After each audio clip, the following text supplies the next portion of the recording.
मध्य प्रदेश की राजनीति में इन दिनों मेट्रोपॉलिटन मॉडल की नई परिकल्पना चर्चा का विषय बनी हुई है। मुख्यमंत्री डॉक्टर मोहन यादव ने विधानसभा में इंदौर, भोपाल, जबलपुर, ग्वालियर और उज्जैन जैसे प्रमुख शहरों को एक समय मेट्रोपॉलिटन रीजन के रूप में विकसित करने की बात कही। ये मॉडल दिल्ली एनसीआर की तर्ज पर होगा, जिसमें शहरी सीमा से बाहर बसे उप शहरों और विकास खंडों को भी आर्थिक और अधोसंरचना विकास से जोड़ा जाएगा। मुख्यमंत्री का मानना है कि यदि इंडस्ट्रियल एरिया को मास्टर प्लान में प्राथमिकता दी जाए तो रोजगार भी बढ़ेगा और शहरीकरण भी सुनियोजित होगा। लेकिन सरकार की इस परिकल्पना पर विपक्ष सवाल खड़े कर रहा है।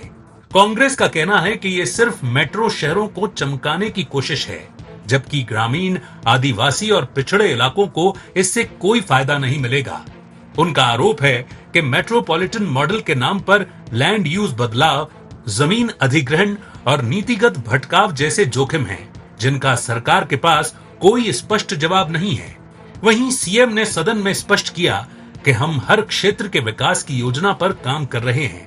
ये सिर्फ 5 शहरों तक सीमित नहीं रहेगा, बल्कि आगामी समय में 10-12 जिलों का नया मॉडल बनेगा, जो देश भर में एक उदाहरण बनेगा।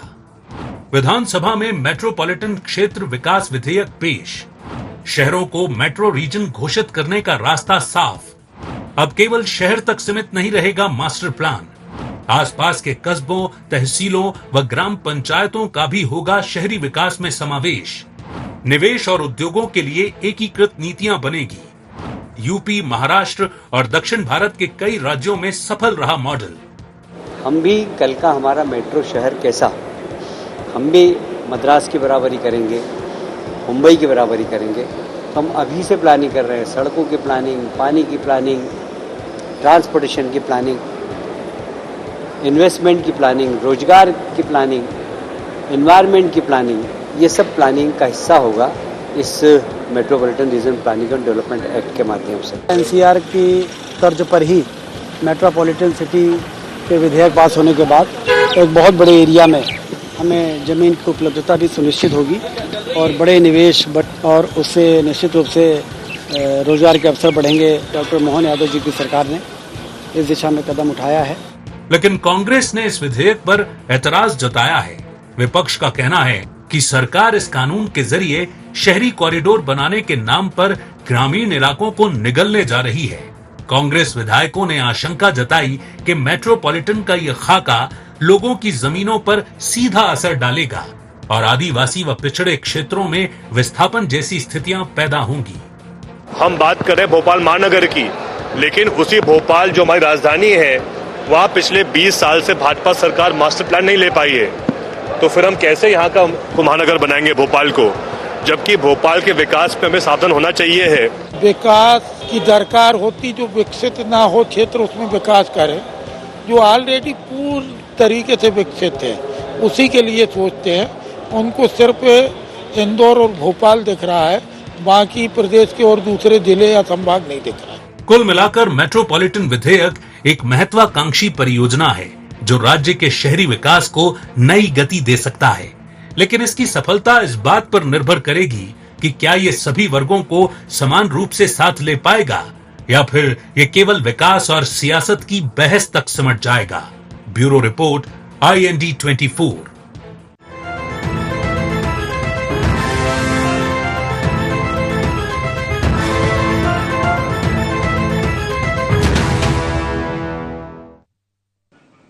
नमस्कार, IND एजेंडा मेट्रो पॉलिटिक्स में आपका स्वागत है। मैं हूं आपके साथ नवीन पुरोहित। चर्चा को विस्तार देंगे, उसके पहले IND एजेंडा के मुख्य बिंदुओं की तरफ एक निगाह डालते हैं।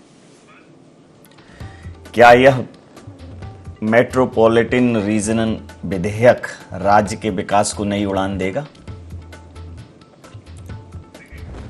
मेट्रोपॉलिटन से कितने समृद्ध होंगे छोटे शहर? क्या शहरीकरण की नई परिभाषा गढ़ेगा ये प्लान? मेट्रोपॉलिटन मॉडल पर कांग्रेस क्यों उठा रही सवाल? नमस्कार, इन्हीं सवालों के साथ चर्चा में आपका स्वागत है। मैं हूं आपके साथ नवीन पुरोहित। मध्य प्रदेश की राजनीति में जिस प्रकार से एक नए मॉडल की बात हो रही है और इस मॉडल को विकास का मॉडल बताया गया है। एक ऐसा मेगा प्लान जो भविष्य में मध्य प्रदेश के शहरीकरण का नक्शा बदल सकता है। तो कांग्रेस कह रही है कि यह किसानों और आदिवासियों के लिए बड़ी मुश्किल खड़ी कर सकता है। वैसे भी कांग्रेस बहुत समय से भारतीय जनता पार्टी को किसान और आदिवासी का विरोधी निरूपित करने की कोशिश कर रही है। जो किसान कृषि कानून जो आए थे उसका बड़ा विरोध भारतीय जनता पार्टी को सामने सहना पड़ा था और फिर अंततः उनको अपना जो विधेयक है वो वापस लेना पड़ा, वो कानून वापस लेने पड़े। ऐसे ही इस समय पे जातिगत जनगणना, आदिवासी, ओबीसी, इनके हित की बात कहीं ना कहीं कांग्रेस कर रही। एक और दावा है इसके, ये प्लान रोजगार बढ़ाएगा, निवेश लाएगा, सुनियोजित शहरीकरण का रास्ता खोलेगा। लेकिन कांग्रेस का आरोप है कि यह कहीं ना कहीं गांवों को निगलने की राजनीतिक साजिश है। ये सुरसा के मुंह की तरह गांवों को निगल जाएंगे। तो अब बड़ा सवाल ये है कि ये बिल राज्य के विकास को नई उड़ान देगा या कहीं ना कहीं देश की अर्थव्यवस्था का आधार हमारे गांव शहरीकरण की भेंट चढ़ जाएंगे। इसी मुद्दे पर करेंगे चर्चा। हमारे साथ चर्चा में शामिल हैं महेश परमार जी, विधायक हैं मध्य प्रदेश कांग्रेस के, यशपाल सिंह सिसोदिया जी, पूर्व विधायक मध्य प्रदेश भारतीय जनता पार्टी से हमारे साथ हैं, वरिष्ठ पत्रकार आदरणीय पवन वर्मा जी हमारे साथ हैं। आप समस्त महानुभावों का बहुत बहुत स्वागत। तो सवाल यशपाल जी आपसे ही शुरू करता हूं। एक साल डेढ़ साल पहले एक मेट्रो का क्या कहें उसको, मॉडल कहें कि मेट्रो की प्रतिकृति कहें या मेट्रो की, वैसे ये शब्द थोड़ा सा टफ हो जाएगा, लेकिन वो एक खड़ा हुआ है एक रोड पर बना विकास का एक मॉडल और उस पर बड़ी मीडिया रिपोर्टिंग भी हुई। एक आधी ऐसा मीडिया जगत का प्राणी होगा जिसने उस मीडिया के उस मेट्रो के डिब्बे में चढ़कर फोटो सेशन ना किया हो। एक आध कोई अब भागा मेरे जैसा बचा होगा। मैं उस अवसर से चूक गया। तो वो मेट्रो अभी भी अपंग और अपाहिज वो डिब्बा वहीं खड़ा है।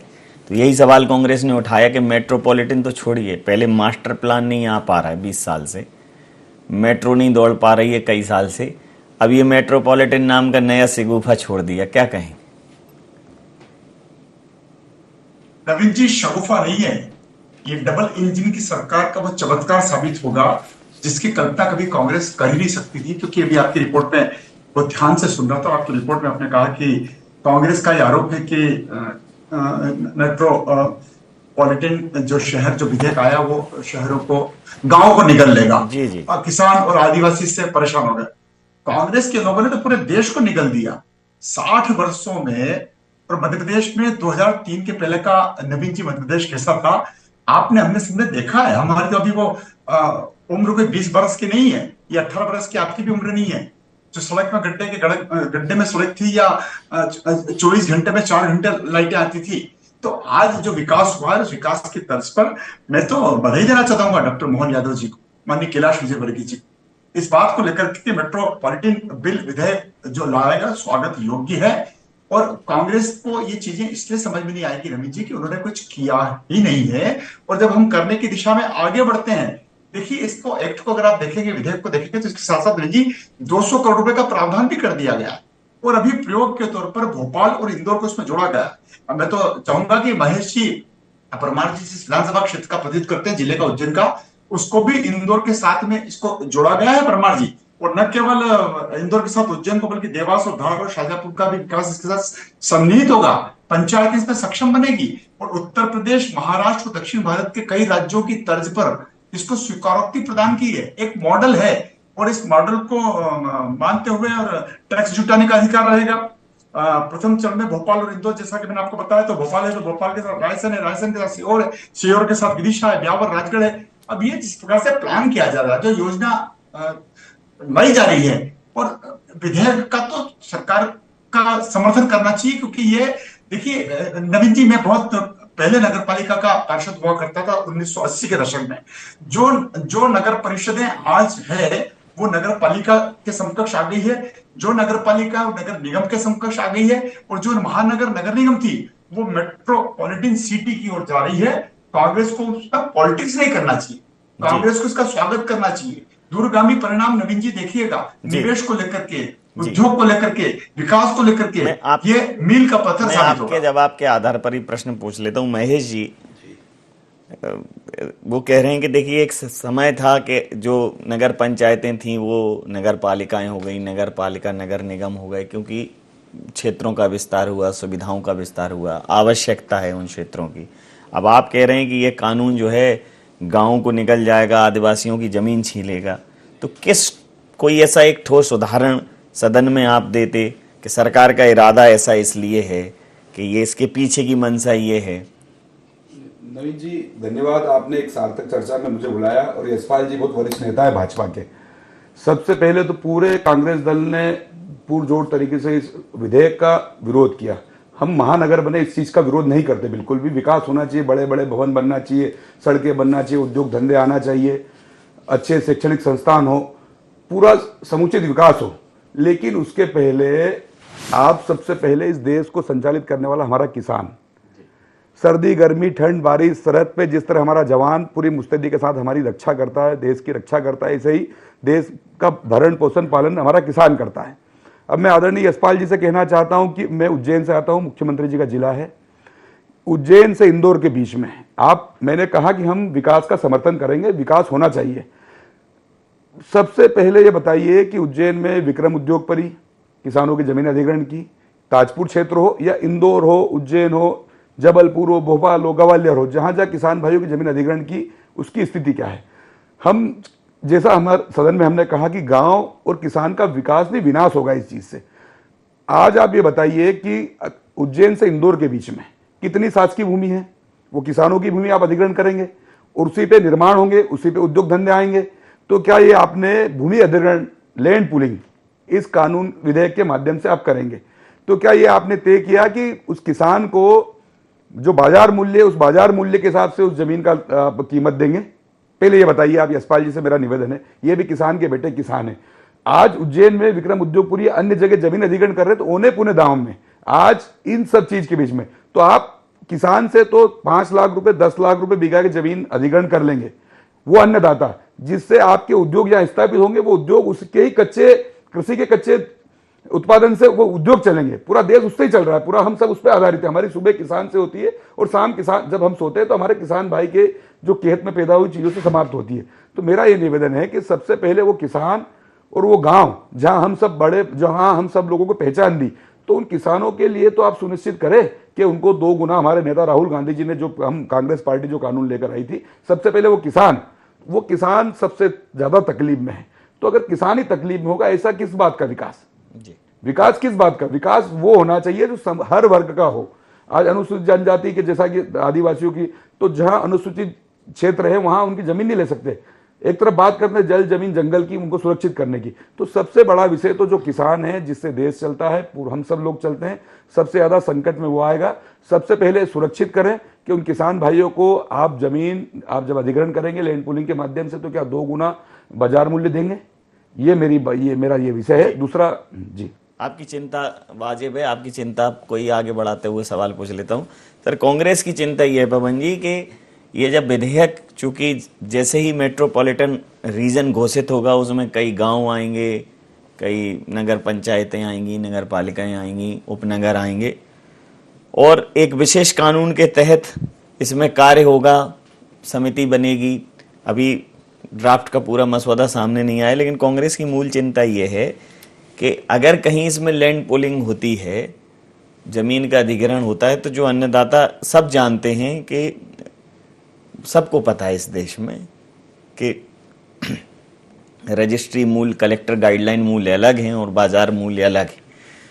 कई जगह विसंगतियां भी हैं कि कलेक्टर गाइडलाइन बाजार मूल्य से भी ज़्यादा कर दिए हैं, लेकिन ग्रामीण क्षेत्रों में तो खासकर ऐसा है कि ज़मीन का जो कलेक्टर गाइडलाइन का दर कुछ है और उनका बाजार मूल्य कुछ है।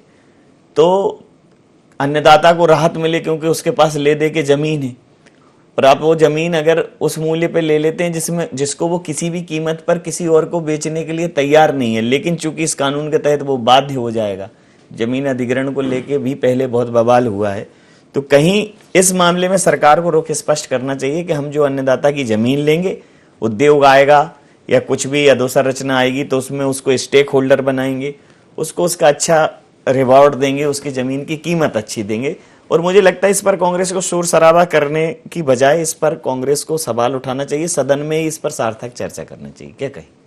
नहीं, देखिए, आज इस पे चर्चा तो काफ़ी लंबी हुई, महेश परमार जी भी उसमें बोले और जो भी मैंने पूरी चर्चा उसमें सुनी, तो उसके बाद एक चीज़ सामने आई, जैसे नगरीय प्रशासन मंत्री कैलाश विजयवर्गीय ने कहा कि इसमें एक हाई पावर कमेटी है जिसके अध्यक्ष मुख्यमंत्री होंगे और नगरीय प्रशासन मंत्री, पंचायत मंत्री ये उपाध्यक्ष होंगे, मतलब एक बड़ी कमेटी होगी। और ये उन्होंने कहा कि मैंने दिल्ली, बम्बई, कलकत्ता और चेन्नई, बेंगलोर, इन सब के मेट्रोपॉलिटन सिटी जो हैं उन सब का अध्ययन किया कि वो किस तरह से बनी। और उसमें एक खामी ये थी कि वहाँ के स्थानीय नेता उस समिति में होते थे, लेकिन हमने इसको बढ़ाया और इसमें सीधे मुख्यमंत्री को ही रखा, तो मतलब वो अध्यक्ष के रूप में रहेंगे और बाकी के मंत्री उपाध्यक्ष के रूप में रहेंगे। इसमें मुख्य सचिव में विपक्ष के नेता को भी इसमें शामिल किया जा सकता था, थोड़ा और संवैधानिक हो जाता। हाँ, तो अब कुल मिला के ये है कि इसमें एक बात और आई है कि जब किसानों की जो ज़मीन ली जाएगी उनको 50% डेवलप एरिया में उनको ज़मीन भी दी जाएगी, ऐसा जो कहा गया है। जो अभी चर्चा हुई उसमें नगरीय प्रशासन मंत्री ने जो अपना उद्बोधन दिया इसमें सदन में, उसमें ये बात आई है। लेकिन इसमें बहुत सारी चीज़ें ऐसी हैं कि जिन पे अभी भी पर्दा डला हुआ है, इनको बाहर आना चाहिए कि किस तरह से पूरा सुनियोजित विकास होगा। क्योंकि जो दिल्ली या बम्बई की हम बात करें, इनका थोड़ा सा अलग था, ये शुरू से ही बड़े शहर रहे। भोपाल इतना बड़ा नहीं रहा, अब बड़ा हो रहा है। बड़े शहर होना और बड़े शहर बनाना, हाँ, ये मतलब जो हमारे बड़े शहर हैं जैसे कि दिल्ली, बम्बई, कलकत्ता, चेन्नई, ये पहले से हैं और अब उसमें कुछ जैसे बेंगलोर, पुणे, ये शहर भी जुड़ रहे हैं। लेकिन ये स्वाभाविक रूप से वहाँ की जो, चाहे वो एजुकेशन हब बने हो, IT हब बने हो, वो एक स्वाभाविक रूप से ग्रोथ हुई है। उनके लिए कोई पहले से ऐसा कि अब इनको मेट्रोपॉलिटन बनाना है, ऐसा कोई इंटरकनेक्ट प्लान नहीं है। हाँ, बिल्कुल सही कह रहे हैं आप। जैसे दिल्ली की जब बात करते हैं NCR की, तो उसमें आप देखिए कि नोएडा, गाजियाबाद, गुरुग्राम, है ना, ये सब पहले से मतलब इन कहीं ना कहीं किसी ना किसी सेक्टर में इनका नाम है। जैसे गुरुग्राम में आप देखिए तो वहाँ बड़े बड़े इंडस्ट्रीज हैं, मारुति वहाँ बनती है और भी बड़े बड़े हैं। इसी तरह से आप नोएडा में देख लीजिए, पूरे बड़े जितने भी नेशनल चैनल हैं उनके सबके ऑफिस हैं और बहुत सारी चीज़ें, IT सेक्टर है। तो ये सब चीज़ें हैदराबाद में भी आप देखिए IT सेक्टर, बेंगलोर में है, बम्बई क्योंकि पहले से ही बहुत बड़ा है, इसी तरह कलकत्ता भी पहले से बहुत बड़ा शहर है।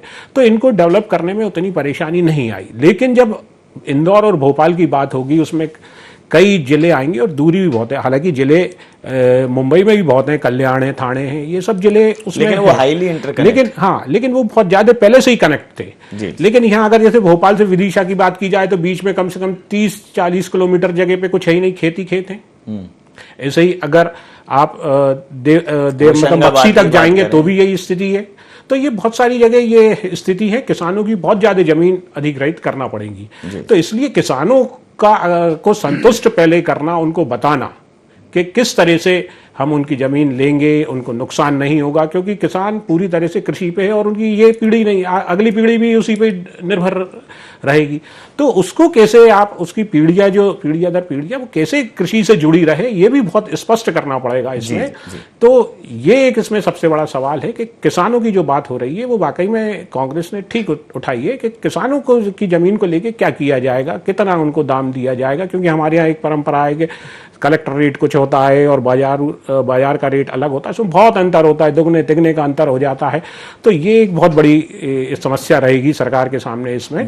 तो इसका निकाल सरकार को हर हालत में करना पड़ेगा, तभी ये आगे बढ़ेगा। लेकिन मैं इस पर फिर भी एक बात से सहमत हूँ, क्योंकि प्लान बनाया जाना चाहिए। जैसे मैं मेट्रो की भी बात करता हूँ, मेट्रो अगर ये 10 साल बाद बनती तो शायद ट्रैफिक में शहर अस्त व्यस्त हो जाता। लेकिन अभी उतना लोगों को समझ में नहीं आया कि मेट्रो बन गई, बहुत कुछ मतलब एक फेस में तो सुभाष नगर से, भोपाल में सुभाष नगर से एम्स तक हो गई, लेकिन ट्रैफिक का इतना जो नॉर्मल हम देखते हैं वो उतना ही है। अगर ये 10 साल बाद होता तो शायद इसका ज्यादा लोगों को असुविधा होती, तो इसलिए प्लान तो पहले से करना पड़ेगा। ठीक बात है, प्री प्लानिंग तो जरूरी है।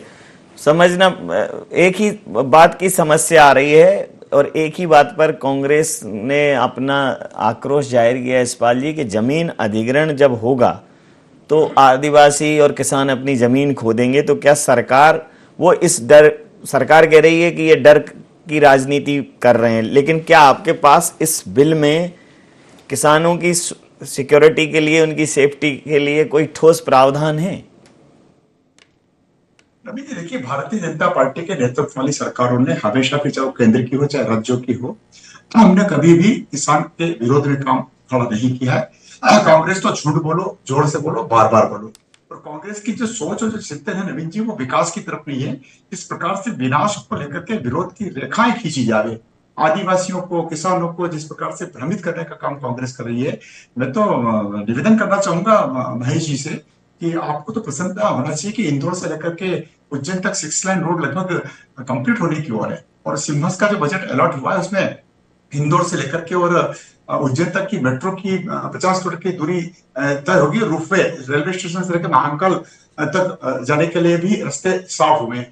मैं ये भी कहना चाहूंगा नवीन जी, जिस प्रकार से आपने अपनी रिपोर्ट में उल्लेख किया, मंत्री पवन जी ने भी उसका उल्लेख किया, विषय विशेषज्ञों को भी इसमें लिया जाएगा।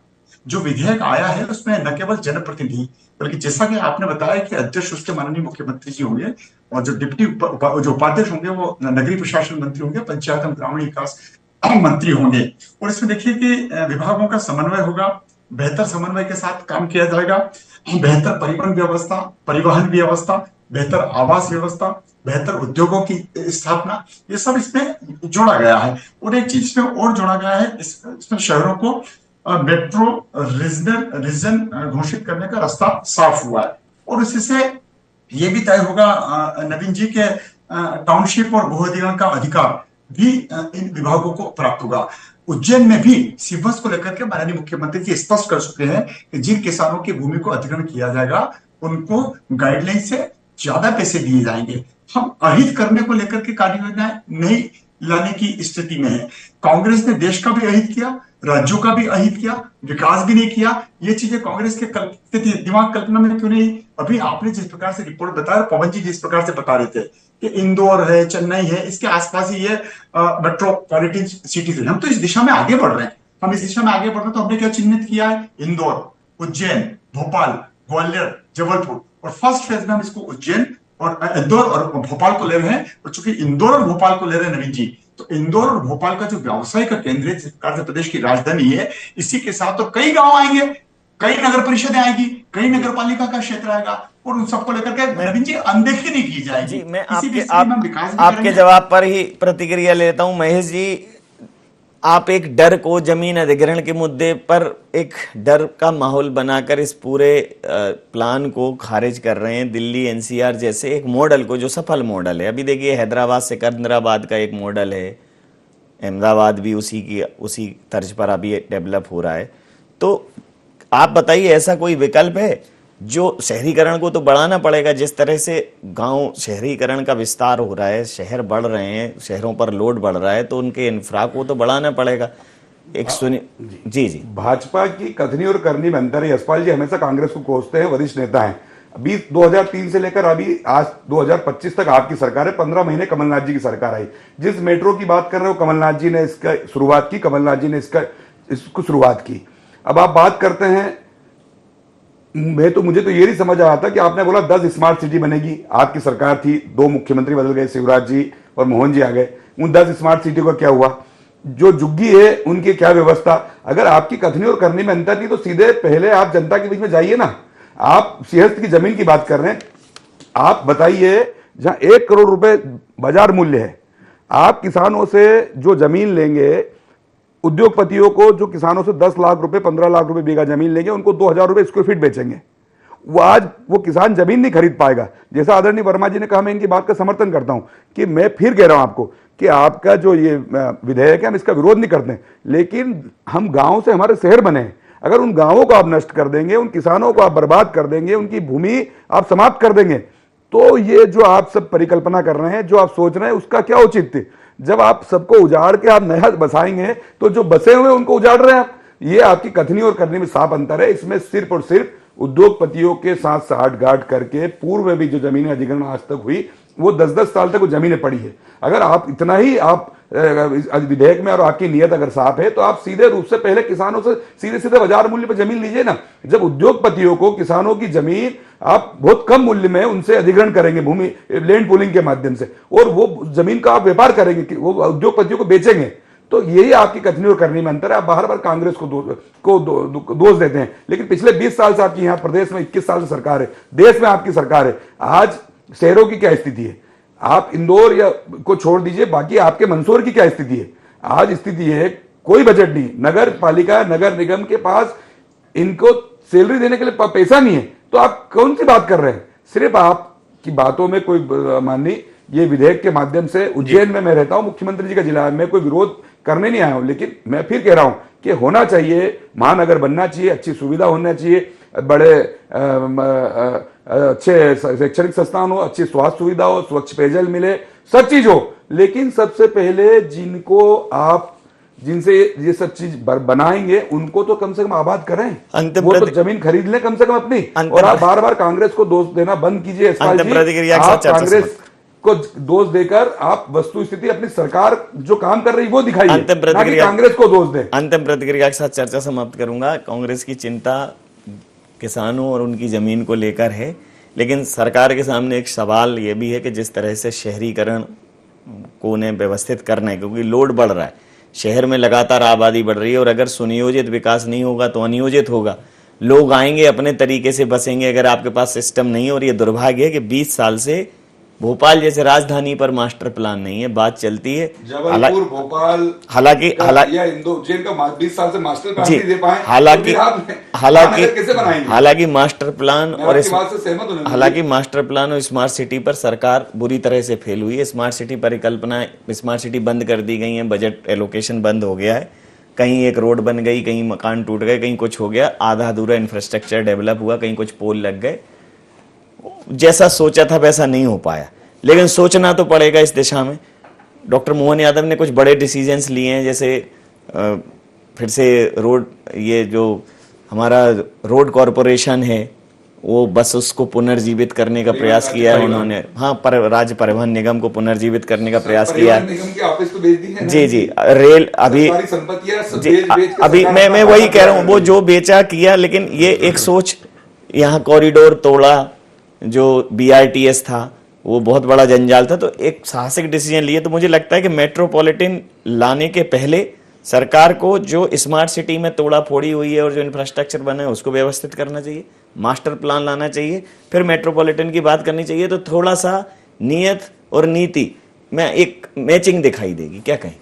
देखिए, इसमें थोड़ा सा सरकार को दृढ़ इच्छा शक्ति के साथ काम करना पड़ेगा। सरकार ने अगर ये तय किया है कि वो मेट्रोपॉलिटन सिटी बनाएगी तो फिर उसको उसी हिसाब से करना पड़ेगा, क्योंकि अभी आज से शुरुआत होगी तो कई इसमें बीच में रुकावटें आएंगी, कई तरह की उलझनें आएंगी, कई तरह की और भी चीज़ें आएंगी। इन सब को निपटते करते करते ये, क्योंकि हम जो देखते हैं मध्य प्रदेश में, हमने जो देखा स्मार्ट सिटी का हो या BRTS का हो और मेट्रो का भी हो, काम धीरे धीरे होता है, कई रुकावटें बीच बीच में आती हैं। तो इस हिसाब से अगर सरकार दृढ़ इच्छा शक्ति, क्योंकि आज कैलाश विजयवर्गीय जी ने भी कहा कि हमें दृढ़ता से निर्णय लेना पड़ेंगे, मजबूती से निर्णय लेना पड़ेंगे, साहसिक निर्णय लेना पड़ेंगे। तो अगर इस तरह से हो तो शायद ये उम्मीद है कि जो इनने एक तय किया होगा समय सीमा, क्योंकि अभी इसमें नहीं आई है, लेकिन समय सीमा अगर तय की होगी तो उसमें हम तेजी से काम कर पाएंगे, और करना भी चाहिए काम, लेकिन किसी को असुविधा ना हो, किसी को नुकसान ना हो, किसी का व्यापार या कृषि प्रभावित ना हो, इसका विशेष रूप से ध्यान सरकार को रखना पड़ेगा, नहीं तो इसका विरोध भी बहुत तेजी से होगा। जी, समय सीमा के चलते मैं चर्चाएं समाप्त करूंगा। आप समस्त महानुभावों का बहुत बहुत धन्यवाद, बहुत बहुत आभार। तो सच बात तो यह है कि कोई भी विकास योजना तभी सार्थक होती है जब उसके जो स्टेक होल्डर हैं वो विन विन सिचुएशन में रहें, जिसका उसको लाभ मिलने वाला है और जो इससे प्रभावित हो रहे हैं वो उसमें समायोजन हो। दूसरी सबसे बड़ी बात यह है कि आंकड़े और अनुभव ये कहते हैं कि मॉडल कितना भी अच्छा हो, उसकी सफलता अमल और ईमानदारी पर निर्भर करती है, जिसमें पिछले 20 सालों में कई से प्रश्न चिन्ह है इस पर। तो अब फैसला सरकार के हाथ में है कि यह बिल विकास का एक्सप्रेस वे बनेगा या गांव और शहर की दूरी बढ़ाने वाला एक और काला कानून। तो देखना दिलचस्प रहेगा कि मेट्रो पॉलिटिक्स क्या गोल खिलाएगी आईएनडी एजेंडा में। नहीं, आप बने रहिए IND 24 के साथ और देखते रहिए IND 24। नमस्कार।